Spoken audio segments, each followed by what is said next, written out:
Oke, bayangin, hari ini tanggal 6 April 2026, sebuah konflik nun jauh di sana tiba-tiba mengirimkan gelombang kejut ke seluruh dunia. Dan ya, Indonesia ada persis di tengah jalur badainya. Nah, ini dia angka yang bikin pasar heboh pagi ini. $113 Amerika. Untuk apa? Untuk satu barel minyak mentah Brent. Kenaikannya ini gila, dramatis, dan cepet banget. Dan ini dia efek dominonya buat kita semua di sini. Rupiah langsung tembus level psikologis baru dihantam kepanikan global. Dua angka ini baru awal dari cerita kita hari ini. Oke, mari kita bedah lebih dalam. Di bagian pertama ini, kita mau lihat dulu apa sih pemicunya. Peristiwa geopolitik apa yang tiba-tiba bikin ekonomi jadi gonjang-ganjing begini?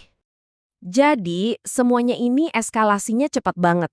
Berawal dari serangan udara di akhir Februari, terus Iran nggak tinggal diam. Mereka balas serang infrastruktur energi, dan puncaknya, mereka menutup total salah satu jalur perdagangan paling vital di dunia. Dan ini alasannya kenapa satu selat kecil ini bisa bikin gempar dunia. Coba bayangin, 20% dari seluruh pasokan minyak harian di dunia harus lewat jalur sempit ini. Jadi, begitu ditutup, ini bukan lagi masalah regional, tapi jadi disrupsi energi global besar-besaran. Oke, dari panggung dunia, sekarang kita tarik ceritanya langsung ke jantung ekonomi kita sendiri, ke Indonesia. Kita lihat gimana guncangan global ini menciptakan pilihan-pilihan yang, sulit banget buat negara. Nah, gambar ini nunjukin akar masalah kita. Sejak tahun 2003, posisi Indonesia itu udah jadi net importir minyak. Artinya apa? Cadangan minyak kita makin menipis, sementara kebutuhan kita, konsumsi kita, malah makin meroket. Ini yang bikin kita rentan banget sama gejolak harga minyak dunia. Jadi, ini dia inti masalahnya. Seluruh anggaran negara kita, APBN kita itu, dibangun di atas asumsi harga minyak $70 per barel. Sekarang, kenyataannya $113. Jauh banget kan? Asumsinya jadi sama sekali nggak relevan lagi. 7 triliun rupiah. Angka yang gede banget kan? Gini, ini tuh perkiraan biaya tambahan buat subsidi energi yang harus negara tanggung untuk setiap kenaikan $1 aja harga minyak di atas asumsi. Sekarang, coba Anda hitung sendiri. Selisihnya kan puluhan dolar. Kebayangkan bengkaknya seberapa? Nah, tabel ini nih yang bikin kita semua harus waspada. Ini menunjukkan gimana kondisi defisit anggaran kita.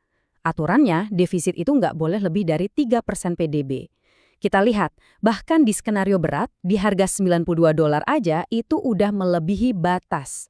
Apalagi di harga sekarang yang $113, statusnya udah kritis. Kalau harga terus-terusan naik, ya risiko terbesarnya adalah kolaps fiskal.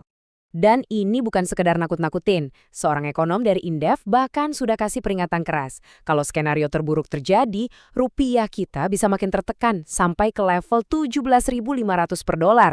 Serius banget situasinya. Tapi, di tengah semua tekanan yang kayaknya berat banget ini, kita beralih ke sesuatu yang menarik. Ternyata, ada sumber kekuatan dari dalam negeri yang nggak terduga. Semacam firewall atau benteng pertahanan yang sedang bekerja. Coba lihat angka positif yang kuat ini, plus 20,7%. Ini adalah pertumbuhan penerimaan pajak nasional kita di kuartal pertama 2026. Ini adalah bantalan yang sangat kita butuhkan sekarang.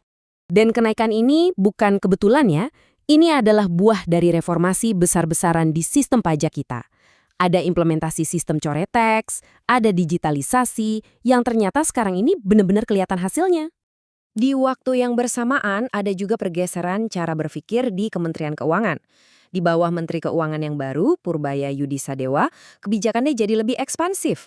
Jadi pemerintah sekarang lebih berani pakai kekuatan anggaran untuk mendorong pertumbuhan ekonomi dari dalam. Dan ternyata strategi baru ini dapat dukungan.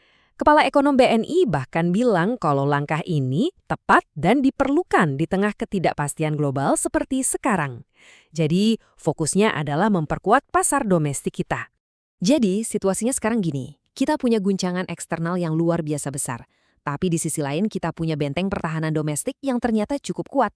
Nah, bagian terakhir ini kita akan bahas keseimbangan yang sangat rapuh di antara keduanya.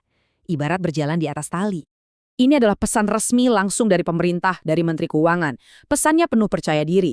Beliau bilang bahkan kalau rata-rata harga minyak setahun penuh ada di level $100 per barrel pun, APBN kita aman. Pemerintah juga nggak ragu ngasih proyeksi angka yang spesifik. Mereka yakin bisa menjaga defisit anggaran di sekitar 2,92% dari PDB. Artinya, masih di bawah batas aman 3% yang diatur undang-undang. Nah, ini dia. Di balik semua rasa percaya diri itu, ada dilema klasik yang pemerintah hadapi. Pilihannya cuma dua, dan dua-duanya pahit. Satu, naikin harga BBM. Ini bisa menyelamatkan APBN, tapi risikonya inflasi meroket dan bisa ada protes besar-besaran. Dua, tahan harga BBM. Ini melindungi daya beli masyarakat, tapi risikonya anggaran bisa jebol. Susah kan? Pada akhirnya, semua kembali ke pertanyaan ini. Mampukah firewall domestik kita menahan badai global ini? Di satu sisi, ada badai yang dahsyat. Di sisi lain, ada benteng pertahanan yang sedang kita bangun dan uji kekuatannya. Jawabannya akan sangat menentukan arah ekonomi Indonesia ke depan.